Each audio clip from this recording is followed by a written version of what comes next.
Sa Matalam, Cotabato, patay ang isang 23 anyos na driver matapos barilin habang sakay ng tricycle.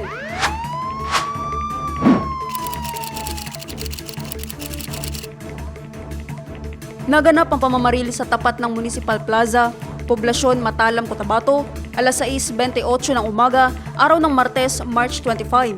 Kinilala ang biktima na si Yasser Talusan, 23 years old, residente ng Barangay Bulit, Dato Montawal, Maguindanao del Sur. Isinugod pa sa pagamutan ng biktima pero binawian din ito ng buhay. Nakuha sa crime scene ang 2 piraso ng fired bullet mula sa caliber 45 at bullet fragmentations. Wala pang pagkakakilanlan ng otoridad sa 2 sospek sa krimen. Naptali Bendol, iMinds Philippines.